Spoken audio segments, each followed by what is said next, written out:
3 men scramble down into a sinking German U-boat. Water rushes through the hull. The submarine's stern rises into the night sky.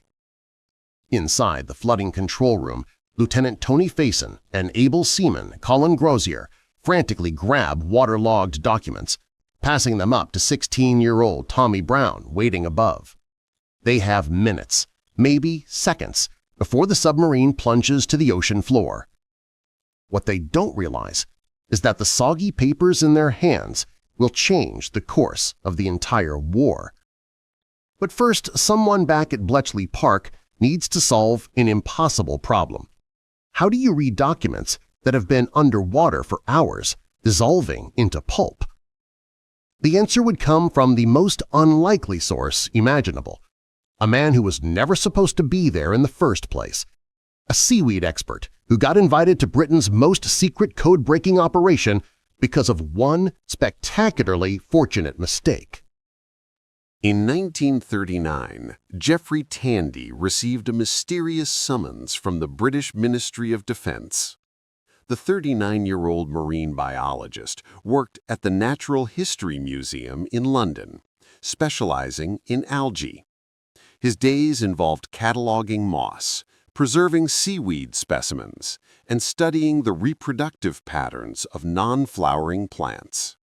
Tandy was a cryptogamist, a specialist in plants that reproduce through spores rather than seeds.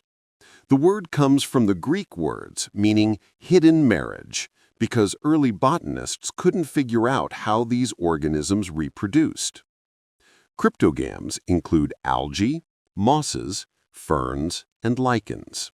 It's highly specialized work requiring years of training in preservation techniques. When ministry officials greeted him at Bletchley Park, Tandy noticed something strange. They seemed far too excited about his arrival. The other recruits were mathematicians, linguists, chess champions, people with skills obviously useful for code breaking. Why would they need someone whose expertise was in seaweed? Then it dawned on him. Someone had confused cryptogamist with cryptogrammist, a codebreaker. One missing letter, one bureaucratic mix-up, and suddenly an algae specialist found himself among the brightest minds recruited to crack Nazi Germany's impenetrable Enigma codes.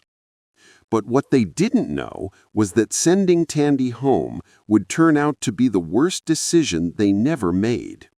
Because while his presence seemed useless at first, the specific technical skills he possessed would prove absolutely irreplaceable when the moment came. By 1939, Bletchley Park had become Britain's ultra-secret government code and cipher school. The facility recruited through Oxford and Cambridge contacts looking for what they called men and women of a professor type. They brought in mathematicians like Alan Turing, linguists like Dilly Knox, and chess masters like Hugh Alexander. The naval section, where Tandy was assigned, faced the most desperate challenge. German U-boats were decimating Allied shipping in the Atlantic, sinking merchant vessels faster than Britain could replace them. The island nation depended entirely on supply convoys crossing the ocean. If the U-boats won, Britain would starve into submission. The problem was the Enigma machine, a fiendishly complex cipher device that scrambled messages into billions of possible combinations. The German Navy used it to coordinate U-boat positions, report convoy sightings, and plan wolfpack attacks. Breaking these codes meant life or death for thousands of sailors. Tandy joined the Royal Naval Volunteer Reserve and settled into work at Naval Section. His official title was vague, something about captured documents and technical intelligence. For the first 2 years, his marine biology background seemed completely irrelevant. He cataloged captured German materials, organized paperwork, and watched the brilliant mathematicians wrestle with Enigma's mysteries. Around him, codebreakers made gradual progress. They broke the three-rotor Enigma used by German surface ships and U-boats operating in home waters. Intelligence flowed. Convoys adjusted routes. Lives were saved. Then, on February 1st, 1942, everything went dark. The German Navy introduced the Enigma M4, a four-rotor version specifically for Atlantic U-boats. The cipher was codenamed Shark at Bletchley Park. Overnight, every message from U-boats in the Atlantic became unreadable gibberish. The blackout was catastrophic. Without intelligence, Allied convoys sailed blind. U-boat commanders attacked with impunity, coordinating their wolf packs without fear of interception. In the first 6 months of 1942, German submarines sank over 3 million tons of Allied shipping, more than 500 vessels sent to the bottom. The codebreakers at Bletchley Park worked around the clock, but the mathematical complexity of the four-rotor system seemed insurmountable. Alan Turing's bombs, electromechanical machines designed to test Enigma settings, couldn't handle the exponentially larger number of possibilities. They needed something the Germans never intended to provide: actual codebooks showing the daily settings. The only way to get those was from a U-boat itself. But how do you capture a submarine without the crew destroying the evidence? The real breakthrough came when 3 extraordinary men made an impossible decision. October 30th, 1942. HMS Petard, a British P-class destroyer, hunted German submarines in the eastern Mediterranean near Port Said. At 10:35 p.m., ASDIC operators detected underwater contacts. Depth charges followed. For hours, Petard and 4 other destroyers pummeled U-559 with explosives. Inside the submarine, chaos reigned. Lights flickered. The pressure hull cracked. Water poured through damaged seals. 4 crewmen died from explosions and flooding. Commander Hans Heitmann knew his boat was finished. At 11:47 p.m., unable to maintain trim, Heitmann ordered his crew to surface and abandon ship. 45 exhausted German sailors climbed onto the deck and jumped into the Mediterranean. Aboard Petard, First Lieutenant Tony Fassen saw the U-boat's conning tower break the surface 300 yards away. Without hesitation, he dove into the sea. Able seaman Colin Grazier followed. Then came Tommy Brown, officially listed as a 16-year-old knifey canteen assistant, but actually only 15 years old. He'd lied about his age to serve. The 3 men swam to the abandoned submarine and climbed inside. The control room was flooding, knee-deep water rising steadily. They knew the submarine could plunge any second. But they also understood the value of what lay inside those filing cabinets. Fassen found the codebooks. Grazier helped pull documents from waterlogged drawers. They passed everything up to Brown, who ferried materials to a waiting whaler boat. Trip after trip, grabbing anything that looked important. Weather codebooks, short signal tables, grid maps, all soaking wet, pages dissolving in their hands. Then the submarine's stern rose vertically. The bow dipped sharply. Brown scrambled out just in time.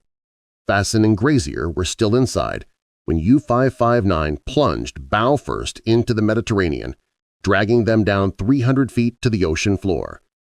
Both men drowned, but the documents they died retrieving made it safely to the whaler boat. Within hours, they were on their way to Bletchley. The waterlogged documents arrived at Bletchley Park's naval section in wooden boxes. When the staff opened them, their hearts sank. The codebooks were disasters, pages stuck together in clumps, ink bleeding across dissolving paper, text blurring into illegibility. Salt water had soaked through every fiber. Standard preservation techniques wouldn't work. If they tried to separate the pages immediately, they'd tear apart. If they left them to dry naturally, capillary action would draw the ink through the paper, obliterating the text. Heat would speed deterioration. Air drying would cause warping and loss of information. someone remembered Jeffrey Tandy, the cryptogamist, the algae man. Didn't he work with wet specimens? Didn't his job at the Natural History Museum involve preserving delicate biological materials damaged by water? They brought him the boxes. Tandy examined the codebooks with the practiced eye of someone who'd spent 15 years preserving fragile specimens. He immediately recognized the problem and knew exactly what to do. His technique came directly from herbarium preservation methods used for waterlogged plant specimens. First, he ordered specific absorbent materials from the Natural History Museum, specialized blotting papers designed for botanical collections. These papers had precise capillary properties, drawing moisture without pulling ink. The process required extraordinary patience. Tandy carefully separated the pages using tools designed for handling delicate algae samples. He placed thin sheets of absorbent material between each page, applying gentle, even pressure. The blotters needed changing every few hours as they absorbed seawater and dissolved ink residue. Temperature control was critical. Too warm and bacterial growth would accelerate deterioration. Too cold and remaining moisture would cause ice crystal formation, rupturing paper fibers. Tandy maintained conditions identical to those used for preserving marine algae specimens brought up from deep-water dredging operations. Air circulation mattered enormously. Tandy arranged the drying setup to allow airflow across surfaces without creating drafts that might disturb the delicate pages. He understood that cryptogams evolved to survive wet environments, and the preservation techniques developed over decades could transfer directly to paper documents. After days of meticulous work, the documents became readable, not perfect, but legible enough. The codebreakers could see the Enigma settings. They had the daily keys. They had the weather short signal codes. They had grid references showing how U-boats reported positions. However, the biggest challenge was still ahead.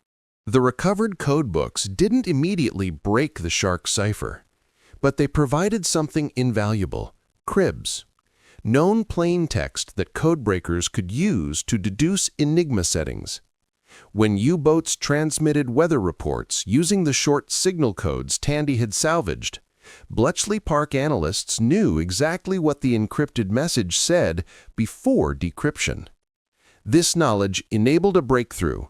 On December 13, 1942, exactly 6 weeks after U-559 sank, Hut-8 successfully read its first shark message in 10 months.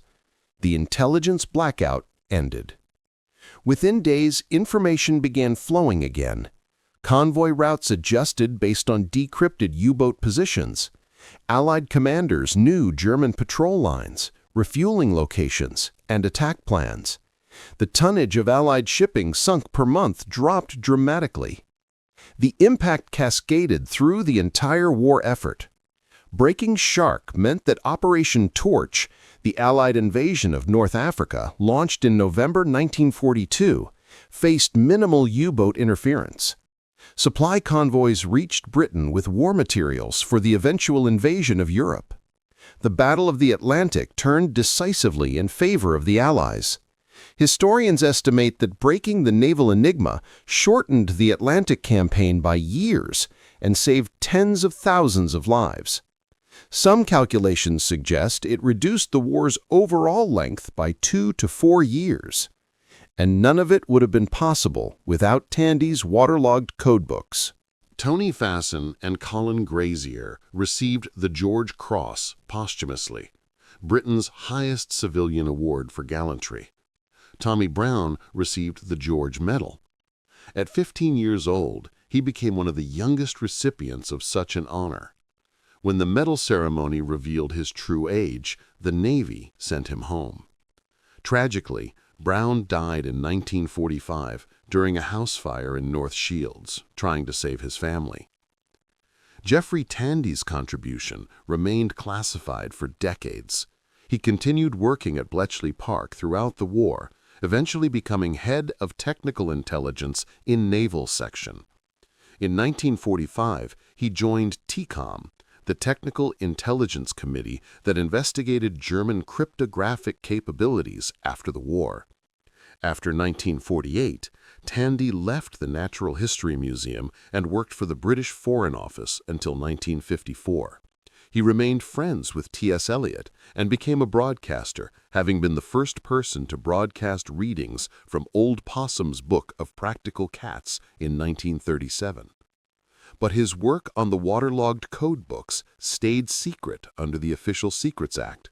Only decades later did the full story emerge. Even then, some details remain disputed. Tandy's son, Miles, researched his father's life and remains skeptical about the typo story, whether someone genuinely confused cryptogamist with cryptogrammist, or whether Tandy's recruitment followed different logic. What remains indisputable is this: when the moment arrived, Tandy possessed exactly the skills necessary to solve a problem nobody anticipated. His years preserving delicate marine specimens translated directly into salvaging the most important intelligence materials of the Battle of the Atlantic. The Jeffrey Tandy story illustrates a principle that remains vital in modern technical problem solving. Diverse expertise creates unexpected solutions. The Bletchley Park recruiters sought mathematicians and linguists because those skills seemed obviously relevant. They accidentally got a marine biologist whose seemingly irrelevant background proved indispensable. Today's intelligence agencies and research institutions recognize this lesson. Modern code breaking involves not just mathematics, but insights from biology, linguistics, psychology, and materials science. The National Security Agency employs botanists, archaeologists, and music theorists alongside cryptographers because innovation often emerges at the intersection of different fields. Document preservation techniques developed for herbarium specimens now inform digital forensics and data recovery. Methods for stabilizing waterlogged archaeological artifacts draw directly from protocols Tandy would recognize. Conservation science connects biological preservation with historical document recovery. On October 30th, 1942, 3 men made an impossible choice. They climbed into a sinking submarine to grab waterlogged papers, knowing they might not escape. 2 didn't make it out, but the documents they rescued traveled to Bletchley Park, where a man who was never supposed to be there used his knowledge of preserving algae to make them readable again. Jeffrey Tandy, the accidental cryptogamist turned codebreaker, demonstrated that sometimes the most valuable expertise comes from the most unexpected places.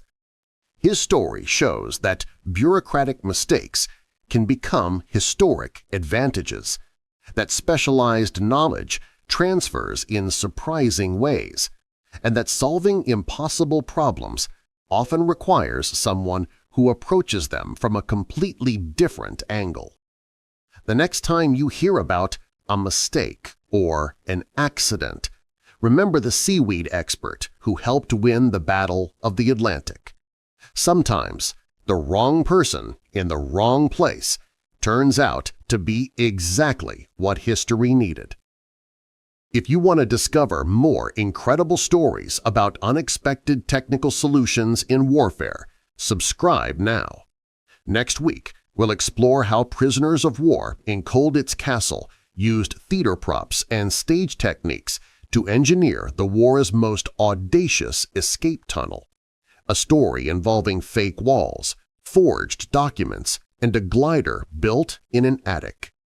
Hit that subscribe button and the notification bell so you don't miss it. And let me know in the comments what other wrong place, wrong time heroes from history would you like to hear about. Until next time, remember, sometimes the most brilliant solutions come from the most unlikely specialists.